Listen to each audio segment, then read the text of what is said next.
Hey everyone, what's up? This is Jags here, and today we have another really cool episode for you guys for Sound Off. We are going to be joined with our special guest, Skull Drug.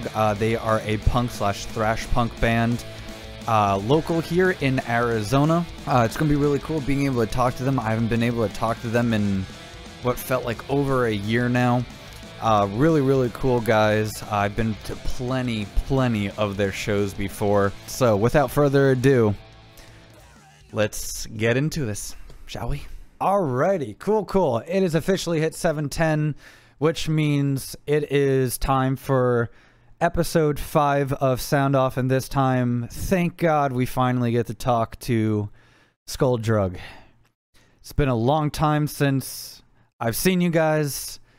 I don't even remember the last show I saw you guys at. I know you guys play as much as humanly possible, which kudos to you. A lot of bands can't do that, I'll tell you that. It's not easy playing shows every now and then. You get extremely exhausted, extremely tired, but somehow you guys are still alive and kicking, and that's all that matters. But just so we can get started, you gotta take Roger's age into consideration, all right?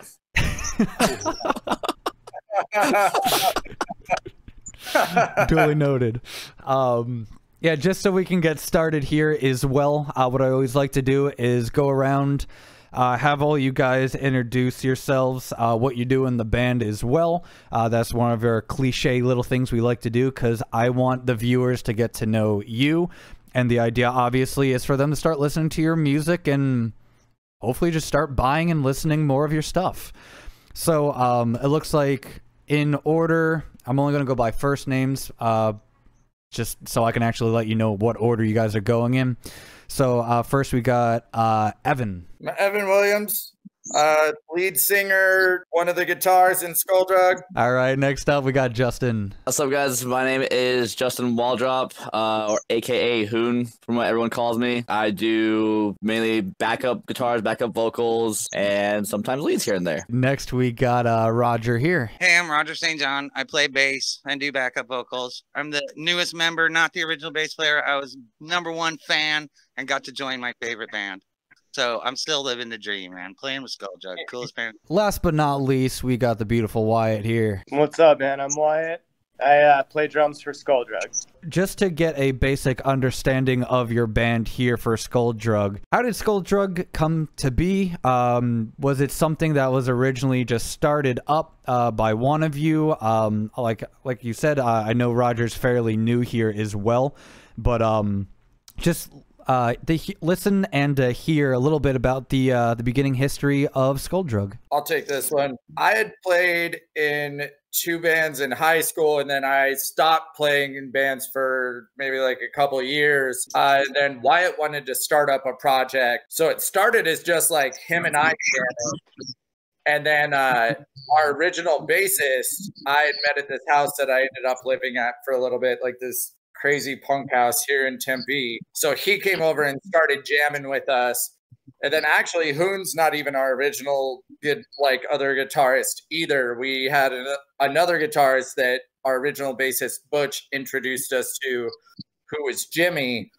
So after Butch was jamming with us for a couple months, he was like, hey, my buddy Jimmy wants to come over and jam with us, just see what happens. And so then it was Wyatt and I. We're the 2 original members in the band right now. And then Butch and Jimmy, they were coming over and we were writing songs. Eventually, Jimmy decided that he wanted to move back to Hawaii with his kid and his girlfriend. So then we got Hoon. And then around 2015, I believe, then Butch he was moving back towards the Midwest. And so we picked up Roger, and yeah, like we started jamming. The name Skull Drug came up because forever we were trying to figure out a name. When we first started, and it was the original 4 of us, there was this place, Goat Head Saloon, that's right by Sunsplash. Well, was by Sunsplash. At like country club in the 60 basically. And we used to go play open mics there for our first few shows. And we would just sign on the list as we'd play as 4 dudes, and then we'd play as 4 drunk dudes. Never had a name. And Wyatt was telling a story one time about how he was like wrestling our friend in this backyard, and he said, I skull drug his ass all over the backyard. And Butch, our original bassist, was like, skull drug, that's a great name for a band. And so we had decided on skull drug, and then there was about another 3 or 4 months where everyone was like, no, that sounds kind of stupid. And I was like, I don't know, it sounds like a pretty badass band name. And then we still couldn't come up with anything. And I was like, I'm telling you, this skull drug name is pretty tight. And so we ended up just settling on that. So yeah, I mean, that's kind of like the beginnings of the band. Just real quick, I lost Justin here. All right, so we have Justin's video kind of back. His webcam is throwing its own rave party, so please please excuse that. If it bothers you guys, then you know what, you can just listen. You know, we're just gonna be sitting here chilling. It's okay. It's an interview session. It's more of like a podcast, so you're here to listen with your ears. You don't have to listen with your eyes. Since we talked a little bit more about the beginning here of Skull Drug, let's talk a little, let's just get right more into just the music in general. The very first thing that pops up here on Spotify is an album from 2011 called Sensory Overload. It looks like, was that like a, it looks like a 3-song EP you guys released? Yeah. And that was with the original lineup. Those were like the first 3 songs that we really wrote that made any sense with each other, basically. Like we had, I don't know, didn't we just kind of have like those 3 written, and then we had like a couple others with like Jimmy and Butch Wyatt? We had like Adjust Your Frequency. There's this whole album that there's not a lot of people who know about it, except for people who saw us playing in like the first 2 years that we were a band. We have our song Dango that a lot of people like, and the very first recording of that was actually released before the Sensory Overload EP. It's just like, I don't know, it's like the first thing we ever did, and there's just not a lot of people that know about it. I've been talking about trying to maybe re-release it sometime with something just as like a, here you go, just because like nobody's ever heard it. Because man, I don't know, I did find an old ass music from bands that I like. That's some old ass music. 10 years, fucking 10 years. God. I didn't know you guys even went back that far. That actually, wow. You've been at this for a while. It's right? basic. It's really basically underwhelming. 10 years ago to now. Like, I think that when Butch brought Jimmy in to play guitar with us, it was about September 10 years ago. Jeez. I mean, we still didn't have the name Skull Drug then, but it was about 10 years ago exactly. Me if I'm mistaken, Wyatt, you're more isn't your drum style more influenced based upon the metal scene, right? Because a lot of the stuff you do, it definitely sounds to be a little bit more of like a metal style. I don't know if I'm wrong about that. If you want to call me out on that, by all means. Well, I definitely don't have like the fancy footwork of a lot of drummers. Like we know some great drummers that have some great fancy footwork that is like way more metal than what I do. But I could see how I have more of a, you know, a faster rock feel for sure. I'll speak up on this. He's got more of a metal influence. He's talking about his feet. That's kind of irrelevant to me. He can play these fucked up off-timing beats like with his hands that you don't really find a lot in punk rock. No, you don't. And so, yeah, I mean, I would say personally, I think that you've got somewhat of a metal influence in that sense. Maybe even kind of like somewhat of a I don't know if I'd call it progressive, but Punk. Punk. You know is that when I write some stupid ass riff that's all fucked up on accident, you can play drums to it. And I've tried to do that with other drummers before, and they're like, this doesn't make sense. And I'm like, it might not be in 4/4. Like, I have no idea what timing this is in. I just thought it sounded cool. Somehow manages to play in 10/3. makes absolutely no sense. Why it's like, yeah, I got this. You're Yo, like, In 10-3, huh? That'd be We, an interesting time to even exist. yeah. there's been a couple of new things that we've been doing pre-production on that we discovered. He'll be playing in 4/4 over a riff that is in 3/4, and then other parts that might possibly be in like 12/8. All on accident, by the way. I've tried to write riffs in 3/4 for years and thought that I couldn't do it. And it turns out there's a couple of these new songs that was happening, and we're just like making it work fucking by, I don't know. It's crazy. It is cool though, because there are a lot of punk musicians and artists out there. They're like, yeah, we could do it, but, and that's where the problem is. They say, but I don't really want to. But I think it adds so much more diversity to your music. It changes things up from the norm. Instead of hearing the same old song, making sure, you know, that all of your music sounds totally different, but still sounds like you, which I know is a pretty big struggle for, not calling anyone out, but for a lot of bands I have seen specifically in Arizona. And that goes for all genres too. Yeah, you can ask the rest of the guys. I'll show up to practice and I'll be like, hey, so I wrote this new thing and it's kind of nuts, but we can make it work for us. But I'm going to tell you right off the bat, it's going to sound fucking crazy. And then, like, propose this idea. And they're like, what the fuck? And I'm like, yeah, but it's going to how it's going to be. Well, they're like, what does it sound like? And you're like, hear me out. Imagine picking up a raccoon by its tail and spinning it in circles. Can you play that? You know what? I got an idea for you. No, but I totally get that though. That is, I mean, that's where so much more of like the progression of like your style, where it develops a little bit more, and not only for the sound of the band, but definitely helps motivate and push you guys as musicians and artists to always be influenced and playing brand new styles, brand new, you know, even if it comes to like mixing in some different genres with your work as well. I don't know. All I know is obviously you guys are a punk band, hence why you're on the punk season. I don't know. Personally, to me, I definitely see, if we're talking more subgenre, it's definitely more along the lines of like thrash punk. Would you see that as accurate? Yes, that's something that we've ran into for a long time. For like the first, I don't know why, like 3 years, maybe 4. Like, so I think it's like for the first 3 years, like we were going and playing punk shows because we were like, we're a punk band. And all these punk bands we were playing with were saying, you know, usually I don't like metal bands, but you guys are great.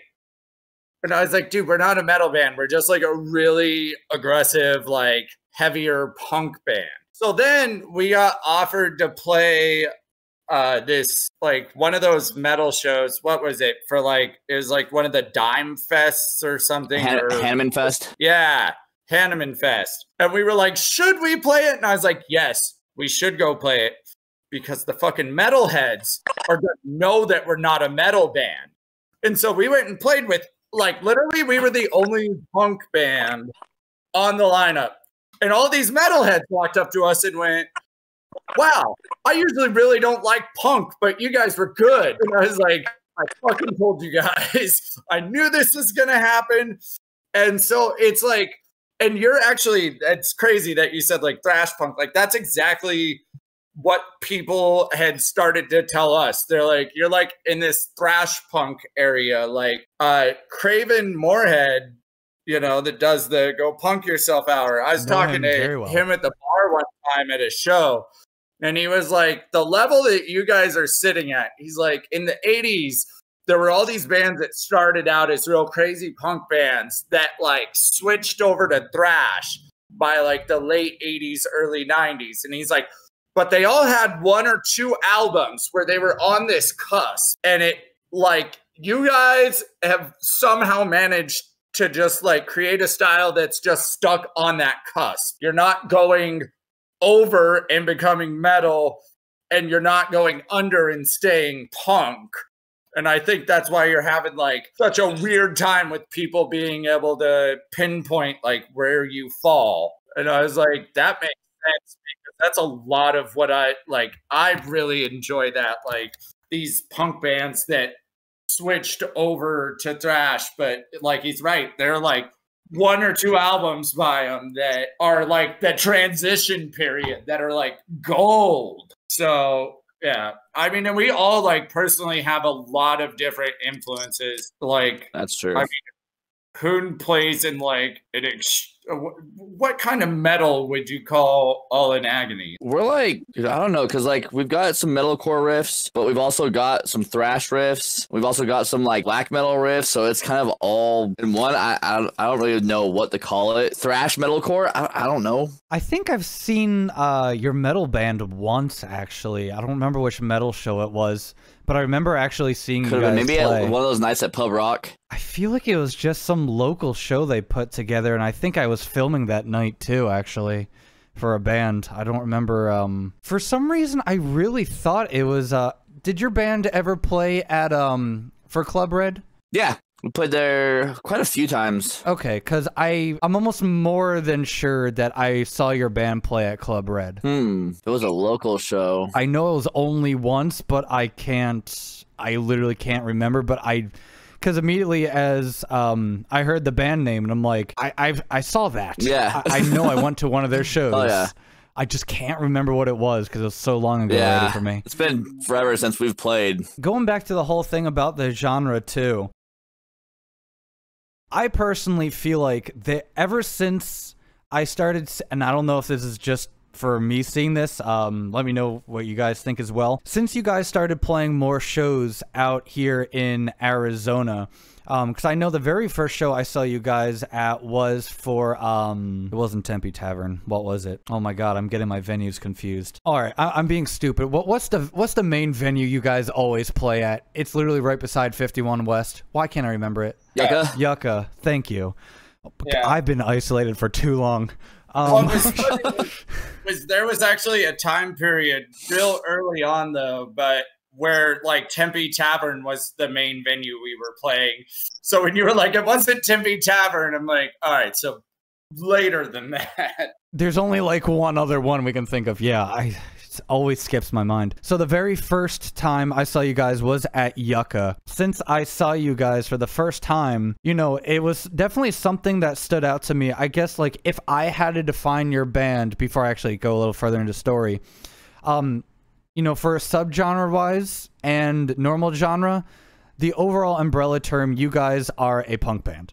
You do have a very subtle crust punk to it, and a lot of people will be like, well, what is that? It's a subgenre, man. There's thousands of subgenres of punk. It's exactly what you think it is, I guess. You definitely have... No, go ahead. Sorry, man. Way more crusty on tour. I could really hear you, Roger. I said we get way more crusty on tour. I mean, like physically. I don't know if that's a good thing or if I should say gross. Maybe both. No, but, yeah, like so our like me and our original bassist were like super into crust punk. Like I still am. So like there is that influence there that comes in, you know, when it gets heavier in a not metal way. That's definitely because I still enjoyed the shit out of crust punk. I'd say maybe even too, like with some of the stuff that like I've written personally, some of the songs, it's kind of got like a hardcore punk type of feel to it too. Yeah, definitely. You can definitely hear there's a little bit more of like hardcore, but like the style you play it's just so, and I mean this in a good way, it's more bizarre to me because you have such a clash of different genres that are so similar, but you can pick out all the different little influences of your band and what you guys listen to. It's so weird because normally you hear a band, you're like, all right, yep, you're a pop punk band, and it's like you're pop and you're punk, and like that's it. That does not apply to you guys. You guys go as far as like punk. There's hardcore, like I said, thrash punk, crust punk, you have more of like metal influence in there as well, but you also have very like microscopic versions of subgenres of metal itself. And you keep on listening to it and you're like, I've never heard a band that somehow found a way to incorporate 15 different styles and still sounds good. Like, how the hell do you manage to even get to that point? I mean, I don't know if you guys have to say. Personally, I try to make that a point to like mash it together in a way that it doesn't sound bad, you know.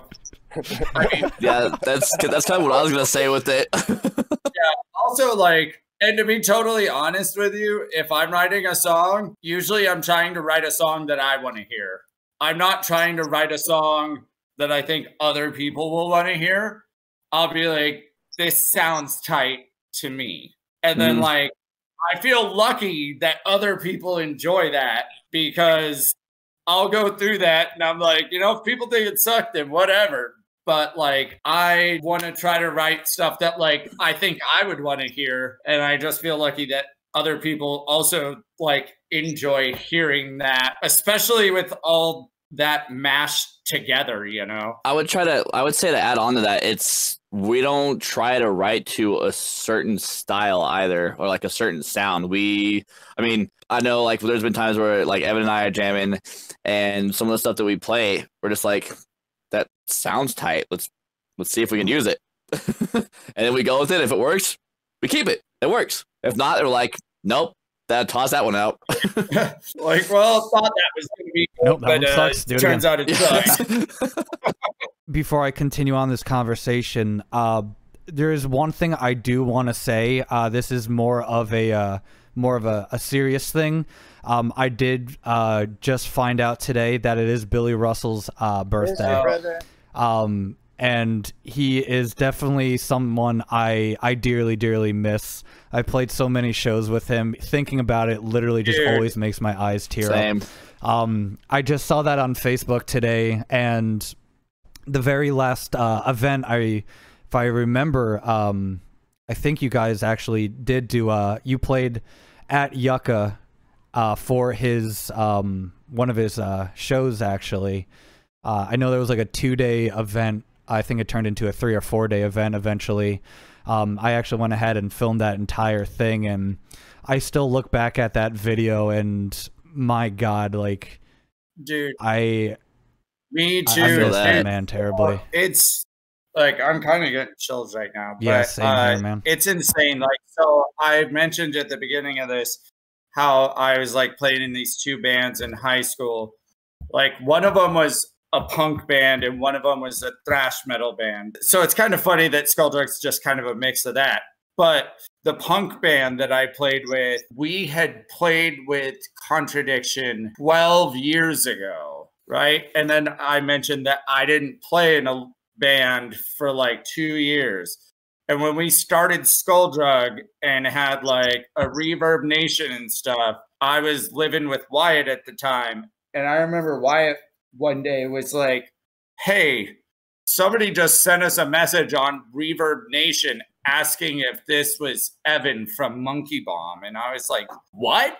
And I checked it out and it was Billy. And I was like, holy shit. Like, because honestly, like the thrash metal band I was in we got way bigger than the punk band I was in. But like, I knew him because the punk band I was in played with Contradiction 12 years ago. So then when we got like back in touch and Skulldug started playing shows with Contradiction, I was just like, dude, that is like, it blew my mind that you were like, is this Evan from Monkey Bomb? Like, because like there weren't as many people that knew about that band as there were my other band.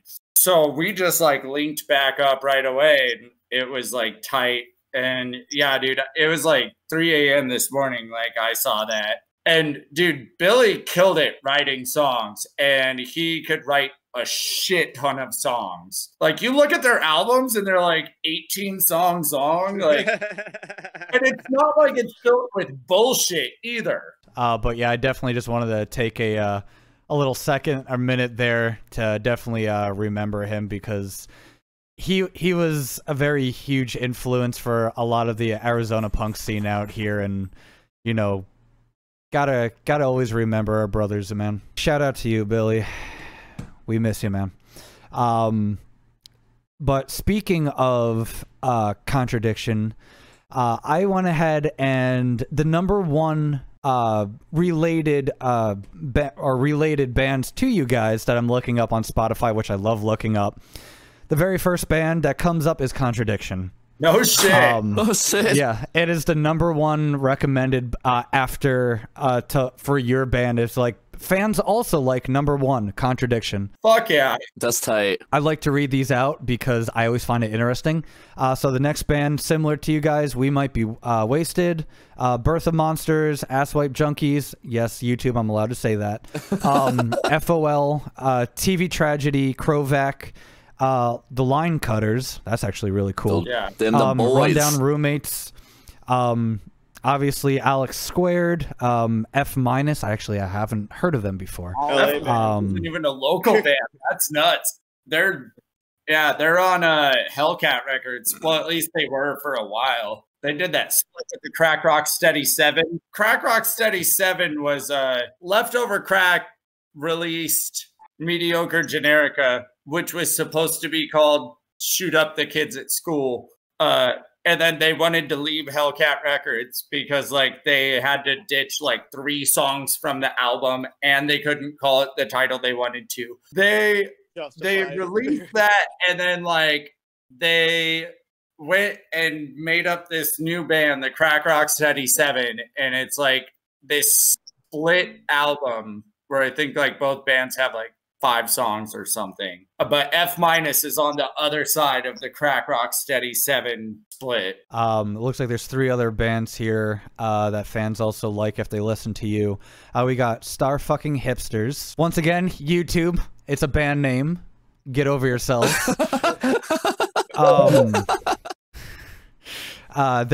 Then we got our larger ones here. Good Old Authority Zero, that I had the pleasure of doing a review for as well. And our very good friends as well in Guttermouth. Yeah. I'm not going to lie. From time to time, I don't know why, but I would get confused between Skulldrug and Alex Squared. Don't ask why, but I used to get confused between you two. It's interesting. You guys are completely different. Completely different. And I know that. I mean, the logo was kind of similar for a little bit. They had the skull too. Yeah, okay. Maybe that's what my subliminal messaging is like. Listen to us instead. Shout out to Alex Squared too.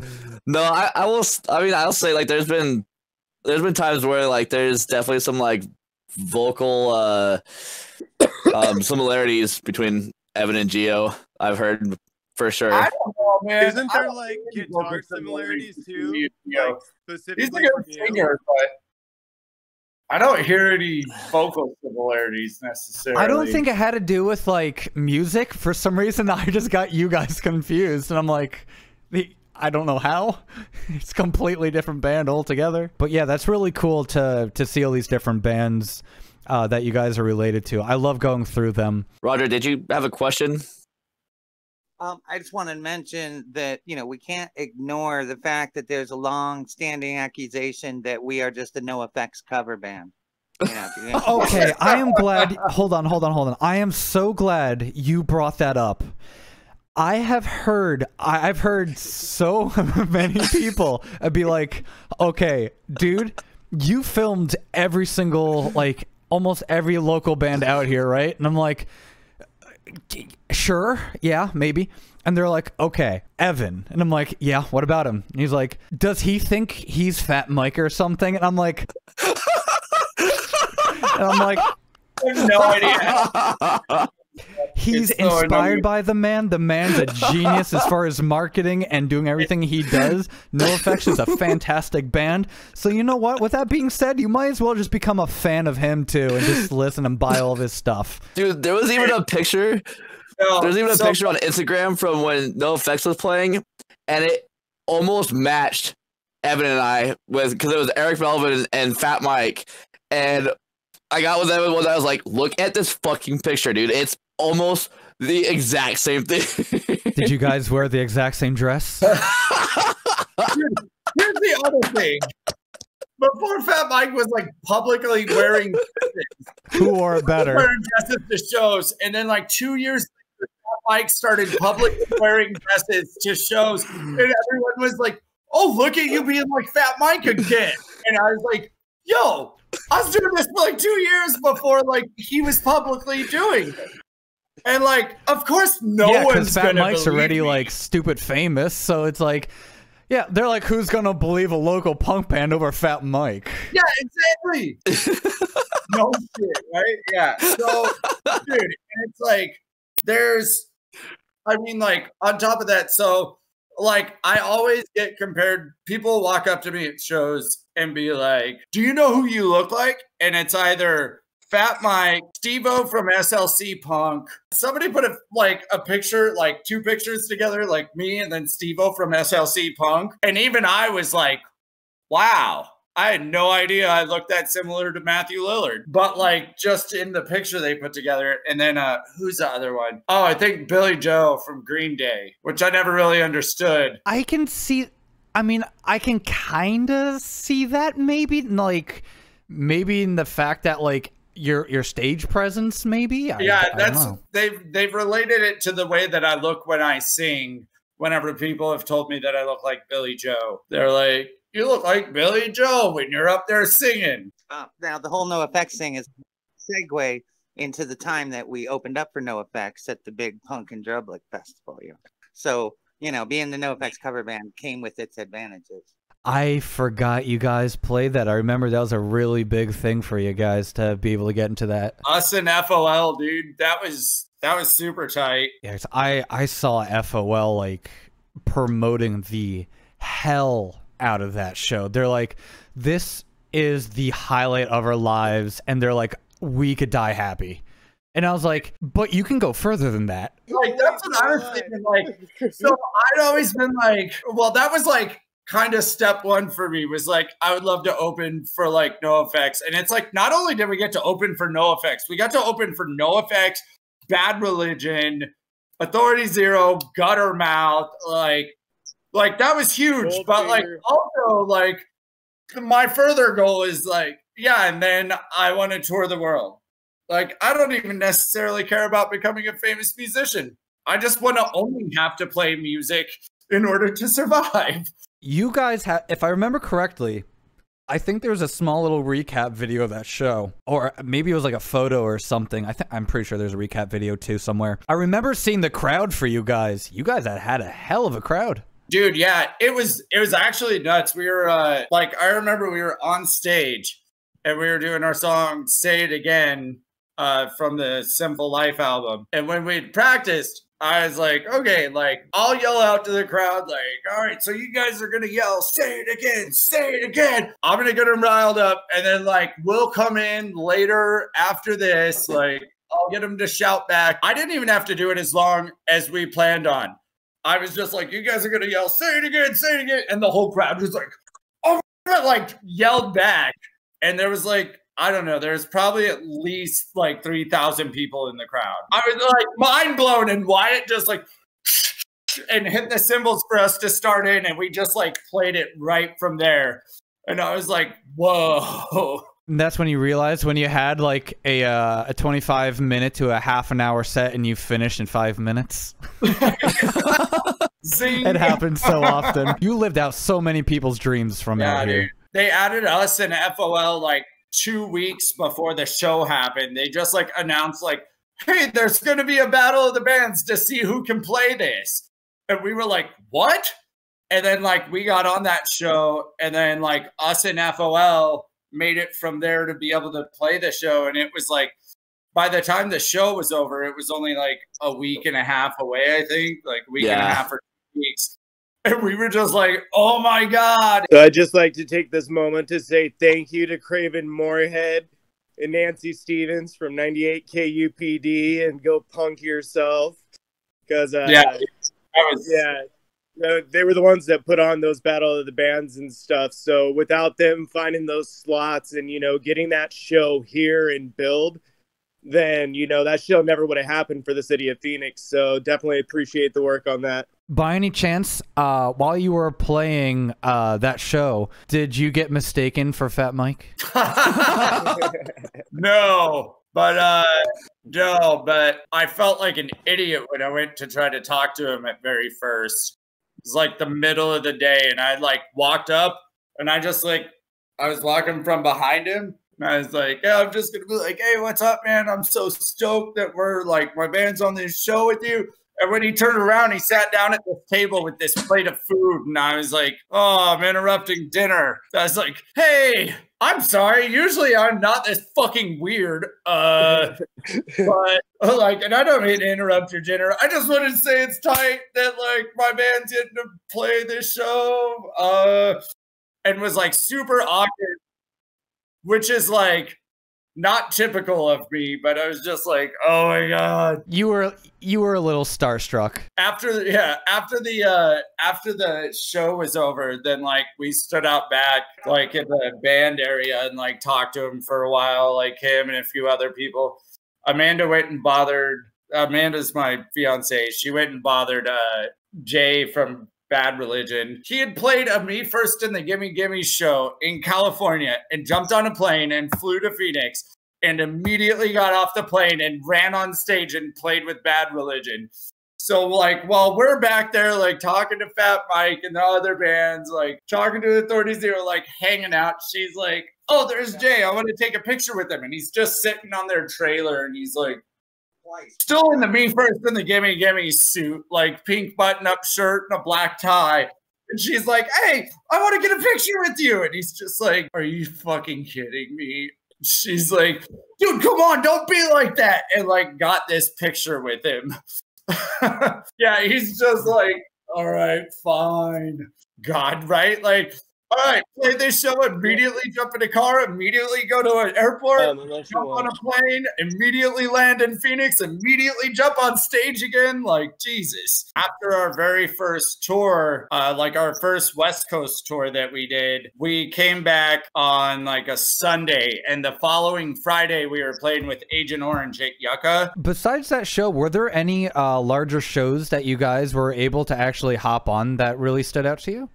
After our very first tour, like our first West Coast tour that we did, we came back on like a Sunday, and the following Friday we were playing with Agent Orange at Yuca. And right as we were setting up on stage, Wyatt looked at me and goes, I was just told this show is sold out. And I was like, what? So I turned around from the stage at the Yuca and I looked, and you know, Yuca has that door that goes to the lounge side. That door was open with people like overflowing into the other side of the venue. And all around that bar where the stage is, it was people shoulder to shoulder. And I was like, wow, I actually don't know if I've ever seen Yuca this packed before. So like, I mean, that was another one that was super tight to play. Just because, like, right as we got on stage, they were like, yeah, we just sold the last ticket for the show. And we're like, huh, what? So that was pretty tight. Are there any future plans actually coming out for you guys right now? Yeah, we're actually currently in the studio.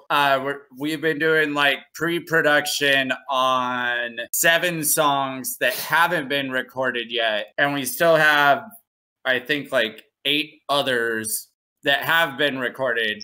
But so we're doing pre-production on these 7 new songs. And, you know, originally we planned on releasing this whole new full album on 9/11, but the pandemic kind of threw a wrench into that because we weren't able to practice for about, what, 6 months, 5 months? Kind of put a pause on that. So, but like, we're still going to release it. Like, we'll probably be getting into actually record really soon.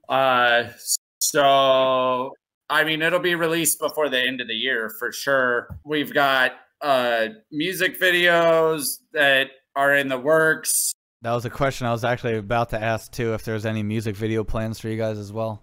Yeah, we've got like one music video in the works right now. After we record these next 7 songs, probably going to try to work on another one to release. And then after that, I mean, you know, being stuck inside, not being able to do much for so long, we're like trying to focus on just getting these, like this whole album out right now. But after that, I've already got a couple things, like a couple new songs written. I know that Hoon's been showing me he's got different riffs written for some songs. So like past releasing this new album, I think that, you know, we will still be able to be releasing at a quicker pace instead of like letting so much time go on between. We'll still have more stuff to release constantly, which is kind of like what I want to stick to. Oh, real quick, I wanted to comment on having the difficulty with creativity since everyone's been kind of locked inside. I can still write riffs and stuff. That's all fine. But like as far as trying to write lyrics, when you're just like stuck inside by yourself, like you're like, what's inspiring you? Like, what are you doing to do this? It's caused a little bit of, you know, a halt. Well, not a halt, but like it's made it difficult. Usually it's like, oh yeah, like obviously this, like I just saw this, blah, blah, blah, blah, blah. Like now it's like, I've been inside for so long. With that being said, that's actually a really important, you know, lesson to really take into consideration as well, is because a lot of people, specifically for artists, hence the reason why I'm doing the Sound Off series for my channel, is because the way things are right now, there's so many bands that feel so unbelievably discouraged because they can't do what they love to do, being musicians, being artists. We strive to create. Without creation, like we feel kind of empty, I guess you would say. But it's really nice to know that like we aren't the only ones going through this. Literally every single band experiences the exact same thing, literally to a T. As a guitarist, it's not difficult to come up with riffs. Like, guitar is, within reason, limitless. You can always come up with really cool new fancy techniques, ideas to perfect your skills, but once it comes down to really getting down with, like, you have a really cool guitar part, and this is something I was experiencing a couple days ago. I figured out a guitar part that I love. And I was like, this is so cool. I shared it with my brother, and I'm like, I'm working on this. This is going to be a brand new song for our brand new EP that I'm trying to record from home, which is going to be interesting because I've never done that before. That part was awesome. But then like you mentioned before, I'm getting into the process of trying to write lyrics, and I'm looking at my computer screen. I'm like, am I stupid? Like, I can't think of a single, like, nothing sounds catchy. Like, I could have one thing, like, I could have, like, paragraphs out, because I kind of write more of, like, in a style of, like, a journal entry almost, because that's just how my brother taught me to write. And I go through all these different things. I also write a little bit more poetic since I write a lot of poetry. And I try combining the two different styles together, and that's how I write now. But it's so weird because I can have an entire thing. I'll be like, one day I'll be like, this is brilliant. I think I am like a genius at what I just wrote. And I look back the next day, I'm like, this is garbage. I hate it. This deserves to be burned. And it's so difficult to keep that mindset. Yeah, we've been doing this for about an hour and 50 minutes now, so that is actually perfect. All right, so we're going to wrap up here. So once again, thank you guys for taking the time to go ahead and do this. It's been really cool being able to talk to you guys. You know, keep making music and keep playing shows and keep rocking out, my dudes. And until next time, absolutely, dude. Hope to hopefully talk to you guys in the future soon. Oh, definitely. Yeah, dude, that'd be tight. That'd be tight. Let us know. Yeah, will do. All right, talk to you guys later. All right, later, homie.